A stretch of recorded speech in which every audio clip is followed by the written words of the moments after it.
and welcome to the interview here on France 24. Our guest today is Bianca Jagger, a human rights advocate. She was born in Nicaragua, a country in the midst of a major crisis. Some 300 people or more have died in the past 3 months. This just as the country commemorates the 39th anniversary of the fall of the dictatorship of Somoza by the very man who is today at the helm of the country, Daniel Ortega. Mrs. Jagger, obviously, those have been very, very difficult times. Many human rights groups, the United Nations, have condemned the crackdown. Do you see any hope, or do you think this is going to get worse before it gets better in your country? I fear that it will get worse before it gets better. I think that we have had many support from the High Commissioner for Human Rights at the UN, for the Inter-American Commission for Human Rights at the OAS, the Organization of American States. Yesterday, there was a very strong statement made by many of the Latin American countries to Nicaragua, to Daniel Ortega's government. But as we speak, last night, I received a call from young people who were being attacked in a little city called Monimbo, which is a very important city in Nicaragua, because that was the birthplace for the Sandinista movement, and that today they are protesting and they are speaking out against Daniel Ortega, and Daniel Ortega has become ruthless against them and has sent the death squads, who are heavily armed with AK-47, with Uzi and many other Russian weapons of war, against people who are unarmed. And as I was saying, I received last night and this morning news that young people were trying to hide, and that they were going house by house to pick them up. And that, you see, the difficulties about this is that when this happens, as it happens with the students, they will not allow the human rights organization to come to the cities. They will close them down. They will not allow any humanitarian corridor for the ambulance to come and get them. And, you know, I get phone calls from them saying they are going to kill us, or we are bleeding to death. We have people bleeding to death, and who say, help me. So what I'm saying is that today, 39 years later, after the dictator of the dynasty of the Somoza fell, and that I was one of those people who, as a young woman, as a young Nicaraguan, believed that the revolution was going to bring justice, democracy, and freedom for the people of Nicaragua. Now we feel betrayed, because one of those leaders, Daniel Ortega, is today perhaps worse than the Somoza dictator was, because he is attacking people who are fighting with stones, with slings, with improvised fireworks. This is not revolutionaries who are fighting. This is a national insurrection, peaceful insurrection of all people from all walks of life. He's saying, I'm sorry to interrupt, he's saying he didn't order the shootings, and those are terrorists helped by those who want to essentially unseat him from power. This is what his government and he has been saying. I think that it is really clear. I think that the Organization of American States, when they met on various occasions, and particularly yesterday, they have realized and understood that this is a mockery from the government, from this murderous regime of Daniel Ortega, to claim that he's not. We have pictures. You can go online. You can look at the videos that people are putting day after day after day on Twitter. I am on Twitter, Bianca Jagger. You can find them there. You can see how the police and the death squads and the riot police are working together. Are those war crimes or crimes against humanity, according to you? Not just according to me, but according to many of these human rights organisms that I'm talking about.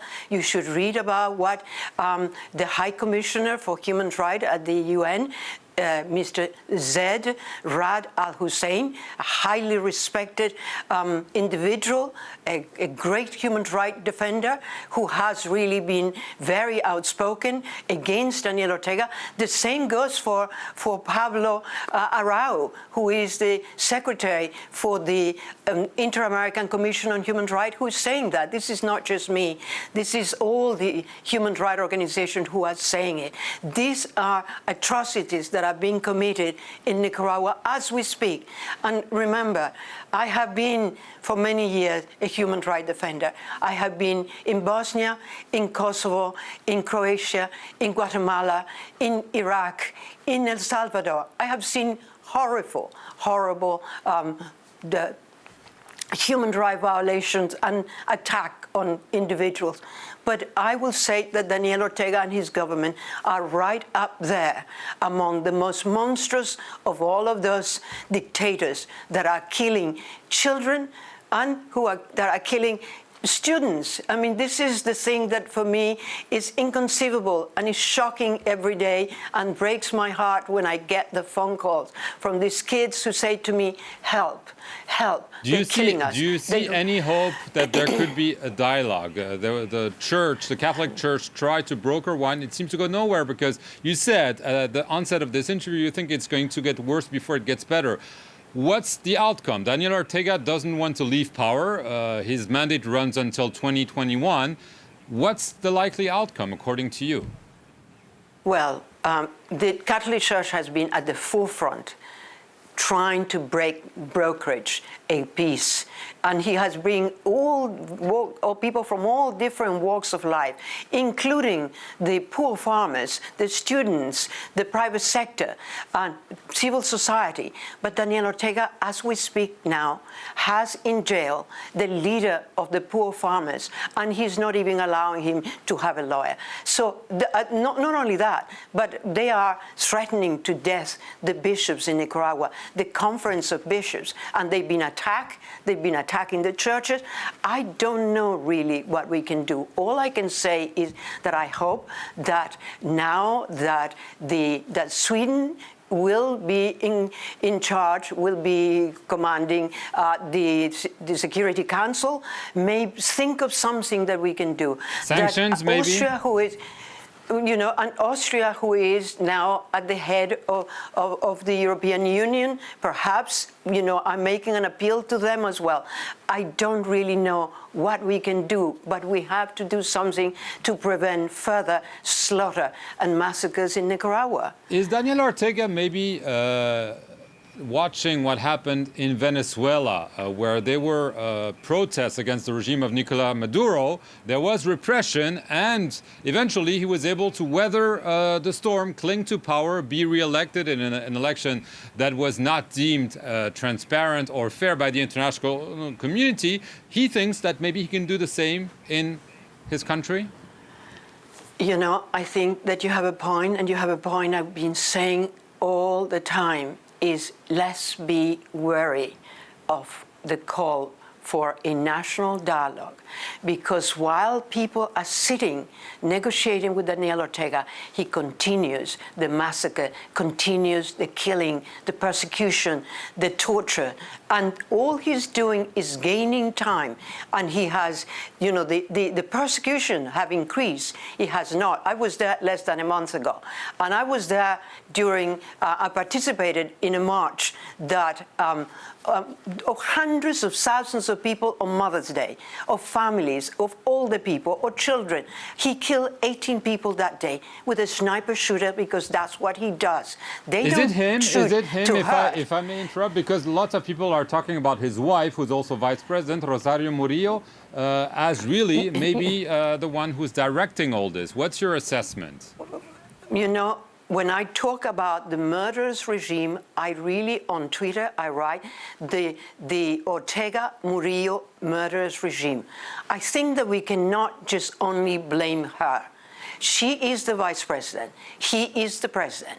It is together that they are ruling the country and killing our people and giving orders to the death squads to work with the police. So I wouldn't just simply say this is her. It is true that he raped, and he's been accused by his stepdaughter of having raped her, the daughter of Mr. Rosario Murillo, which is the reason many people in Nicaragua believe, because she stood with him rather than with her daughter, why the payback was that she's the vice president. But I wouldn't say this is only her. Daniel Ortega is responsible as much as she is. They are both, and they both should be applied the Magnitsky Act in America, and I hope they will do that. That will be one of the first things that they will do, because we can not only have the culprits and the head of police and members of his family without applying it to him. Thank you very much, Bianca Jagger, for testifying about the situation in Nicaragua, and thank you for watching this edition of The Interview here on France 24.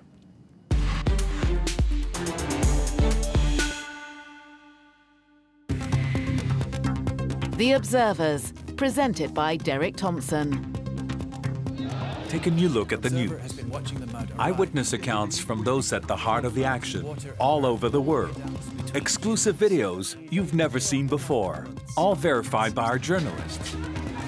The Observers on France 24 and France24.com.